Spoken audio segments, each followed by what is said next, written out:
दरख्त पर भूरा चिड़ा टुनटुनी चिड़िया ने अपना घर बनाया हुआ था।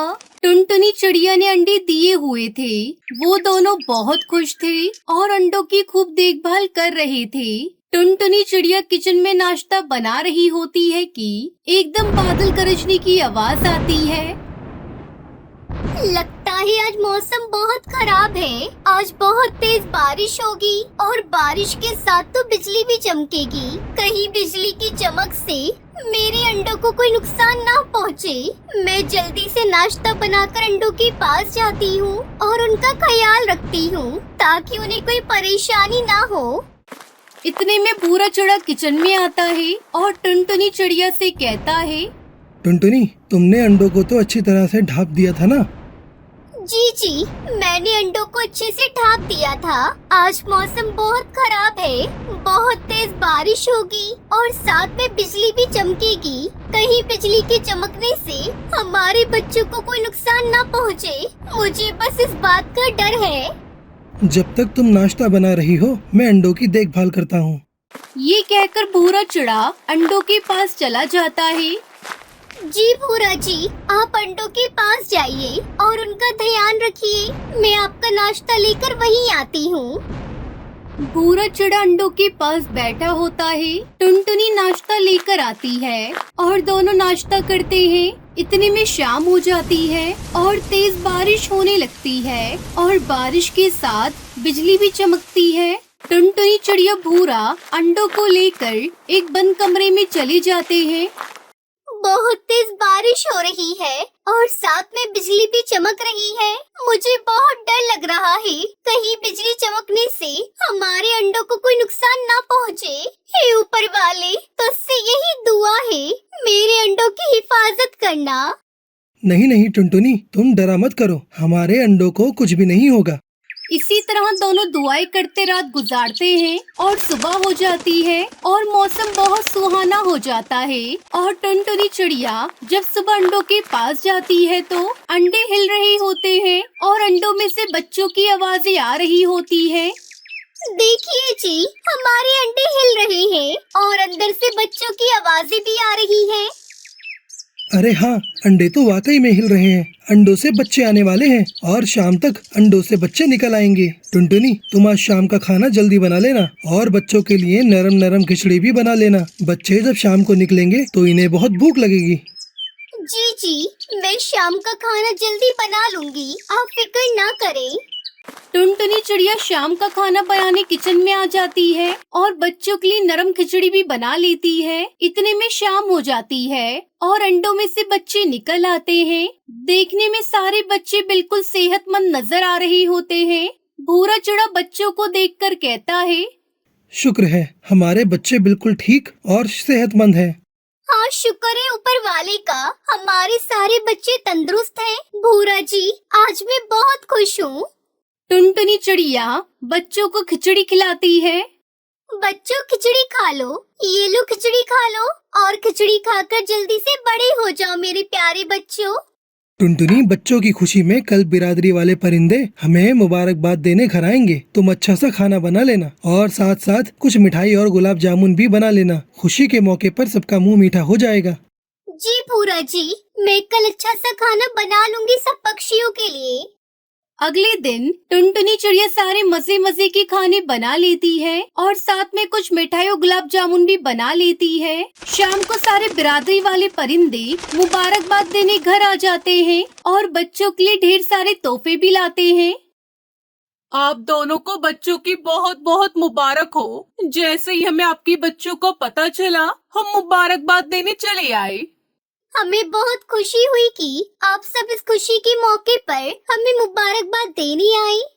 फिर टुनटुनी चिड़िया खाना लगा देती है और सब मिलकर मजेदार खाना खाते हैं और ढेर सारी बातें भी करते हैं। फिर सारे परिंदे अपने अपने घरों को चले जाते हैं। कुछ दिन ऐसे ही गुजर जाते हैं और टुनटुनी चिड़िया भूरा चिड़ा के दो बच्चे चिंकी मिंकी उछलना कूदना शुरू कर देते हैं और वो मस्तियाँ करने लग जाते हैं। जबकि उनका एक बच्चा बिल्कुल भी उछल कूद नहीं करता, वो वैसा ही बैठा रहता है और ना ही ठीक से खाना खाता है। टुनटुनी चिड़िया मुन्ना को ऐसा बीमार बैठा देखकर कहती है, सुनिए जी, मुझे लगता है कि हमारा मुन्ना बीमार है। चिंकी और मिंकी तो उछल कूद और मस्तियाँ करती हैं, जबकि मुन्ना ऐसे ही बैठा रहता है।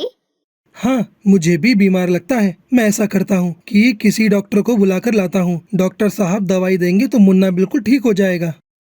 ये कहकर भूरा चिड़ा डॉक्टर बुलबुल को बुलाने के लिए चला जाता है। कुछ देर के बाद भूरा अपने साथ डॉक्टर बुलबुल को लेकर घर आता है। मैं आपकी बच्ची को दवाई दूंगी तो आपका बच्चा बिल्कुल ठीक हो जाएगा। देखिए डॉक्टर साहिबा, मेरा मुन्ना बीमार है। ये उछल कूद भी नहीं करता और ना ही ठीक से खाना खाता है, बस उदास बैठा रहता है। फिर डॉक्टर मुन्ना का बुखार चेक करती है। आप घबराइए मत, आपका बच्चा थोड़ा कमजोर है और कमजोरी की वजह से इसे बुखार रहता है। मैं आपको कुछ दवाइयाँ लिख कर देती हूँ, आप मुन्ना को वही खिलाइएगा। जब मुन्ना की कमजोरी ठीक हो जाएगी तो इसका बुखार भी उतर जाएगा और ये बिल्कुल ठीक हो जाएगा और बच्चों की तरह खेलने भी लगेगा।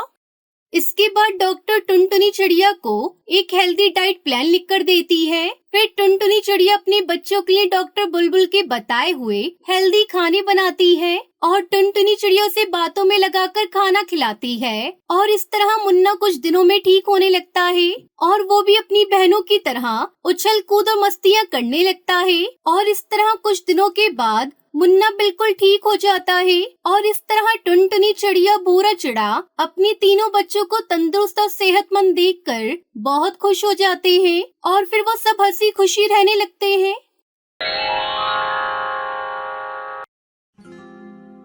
शिमला में एक जंगल था जहाँ पर हर एक चीज कागज से बनी हुई थी। घोंसले, दुकान, बर्तन, सभी चीजें कागज से बनी हुई थी। उस जंगल के सभी पक्षी आपस में हंसी खुशी रहा करते थे। लेकिन कुछ शहरी जंगल के पक्षी उस जंगल में आते हैं और कागज से बने हुए जंगल में रहने वाले सभी पक्षियों से कहते हैं, देखो, यहाँ से जितनी जल्दी हो सके इस जगह को खाली कर दो। हमारे पास ऊपर से ऑर्डर आया है कि हमें इस जगह को तोड़कर यहाँ पर बहुत बड़े बड़े ईंटों के घोंसले बनाने हैं। अगर तुम पक्षियों ने हमारे कहने पर इस जगह को खाली नहीं किया तो हम तुम्हें 7 दिन की मोहलत देते हैं। हम 7 दिन बाद इस जगह के ऊपर बुलडोजर चलवा देंगे। उसके बाद ना रहेगा कागज और ना रहेंगे कागज से बने हुए घोंसले। तब तक आप लोग हमारे इस वीडियो को लाइक और अगर आपने हमारे चैनल को सब्सक्राइब नहीं किया है तो जल्दी से सब्सक्राइब कर लें और कमेंट सेक्शन में जरूर बताएं कि आपको हमारी ये कहानी कैसी लगी। तभी वहाँ रह रही टुनटुनी चिड़िया उनकी बातें सुनकर उनके ऊपर जोर जोर से हंसने लगती है।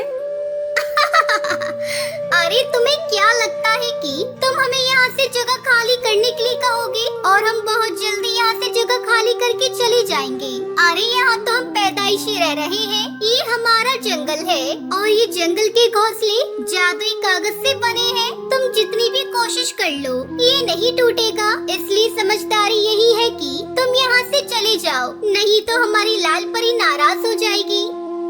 देखो, हमारे पास ऑर्डर आए हुए हैं। तुम सभी पक्षी यहाँ से जितनी जल्दी हो सके इस जगह को खाली कर दो। यहाँ कागज का अब कुछ भी नहीं बचने वाला। इतना कहकर कालू कौवा वहाँ से चला जाता है, जिसके बाद जंगल के सभी पक्षी आपस में बातें करने लगते हैं। शहरी पक्षियों की धमकियों से हम नहीं डरने वाले। हम यहाँ इस जंगल में रहते हैं और कागज का व्यापार करते हैं। ये पक्षी हमें इस तरह से नहीं निकाल सकते। अगर उन्होंने कागज के घोंसलों को तोड़ दिया तो हम पक्षी कहाँ जाएंगे और काम कैसे करेंगे? अरे इस जंगल की चिंता करने की तो हमें कोई जरूरत ही नहीं है। तुम लोग भूल गए हो ये बात, कोई मामूली बात नहीं है। ये जादुई कागज का जंगल है, अब चिंता करने की कोई बात नहीं है। हम सभी आराम से रहेंगे और इस कागज के जंगल को छोड़कर कहीं नहीं जाएंगे। अगर कोई भी परेशानी आती है तो लाल परी हमें खुद बचा लेगी।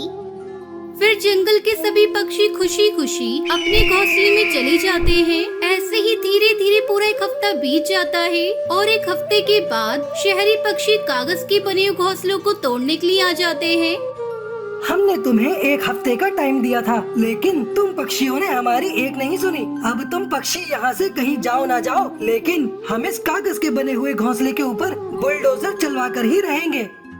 कालू कौवा अपने पक्षियों को इशारा कर देता है, जिसके बाद वहाँ खड़े शहरी पक्षी बुलडोजर चलाना शुरू कर देते हैं। लेकिन उनके बुलडोजर चलाने के बावजूद भी कोई फायदा नहीं होता, क्योंकि कागज से बने हुए जंगल का एक भी सामान टूटता ही नहीं है। वो जैसा है वैसा का वैसा ही रहता है। ऐसा कैसे हो सकता है? मुझे तो यकीन ही नहीं हो रहा। इन कागज के बने घोंसलों में बुलडोजर चलाने के बाद भी ये घोंसले टूट क्यों नहीं रहे हैं? ऐसे तो काम नहीं बनने वाला। हमें एक एक करके कागज से बनी हुई चीजों को बुलडोजर के नीचे रखना होगा। तभी कालू की एक छोटी सी चिड़िया कागज से बने खिलौने से खेलती हुई नजर आती है। अबे ओ चिड़िया, तू अपना ये खिलौना मुझे दे। मैं तेरे इस कागज से बने हुए खिलौने को भी बुलडोजर के नीचे रखूंगा। नहीं नहीं, मैं अपना हेलीकॉप्टर तुम्हें नहीं दूंगी। कालू कौवा उस चिड़िया से जबरदस्ती उसका कागज का बना हुआ खिलौना छीन लेता है, जिसके बाद वो बुलडोजर के नीचे खिलौने को रखता है। लेकिन बुलडोजर चलने के बाद भी उसका कागज का बना हुआ खिलौना टस से मस नहीं होता और वो जैसा था वैसा ही रहता है। आखिर ये सब हो क्या रहा है? मुझे तो कुछ समझ नहीं आ रहा। अगर ऐसे ही चलता रहा तो हम इस कागज के जंगल का एक तिनका भी टस से मस नहीं कर पाएंगे। कालू कौवा ऐसा कह रहा था कि तभी वहाँ पर लाल परी प्रकट होती है और कालू से कहती है, ये कोई मामूली जंगल नहीं है, ये जंगल तो कागज का जादुई जंगल है। तुम इस जंगल का एक तिनका भी नहीं हिला सकते। कागज उखाड़ने की बात तो दूर रही। लाल परी को देखते ही कालू कौवा डर जाता है। अरे लाल परी, आप मुझे क्षमा कर दीजिए, हमसे गलती हो गई। हमें नहीं पता था कि यहाँ लाल परी का वास है। लेकिन मुझे ये अभी तक समझ नहीं आया कि ये जंगल जादुई क्यों है और आपने इस जंगल को जादुई कागज का जंगल क्यों बनाया है। कुछ समय पहले इस जंगल में तेज बारिश की वजह से सभी पक्षियों के घोंसले टूट गए थे। ये सभी पक्षी बहुत ज्यादा गरीब थे और गरीब होने के बावजूद टुनटुनी चिड़िया और कुछ पक्षियों ने मेरे पिताजी की जान बचाई थी। तब से मैंने इस पूरे जंगल को कागज का जादुई जंगल बना दिया, ताकि गरीब पक्षी आराम से अपनी जिंदगी बिताएं। हमें माफ कर देना लाल परी, आज के बाद इस जंगल में कोई ईंटों का घोंसला नहीं बनाएगा। इतना कहकर कालू कौवा वहाँ से चला जाता है, जिसके बाद उस जंगल में कोई भी शहरी पक्षी कागज के घर को तोड़ने नहीं आता, बल्कि उस जंगल के सभी पक्षी अब शहर के पक्षियों को भी कागज का घोंसला बेचना शुरू कर देते हैं। देखते ही देखते कागज के बने घोंसले बहुत ज्यादा फेमस हो जाते हैं। फिर सभी पक्षी कागज के बने घोंसले में खुशी खुशी रहने लगते हैं।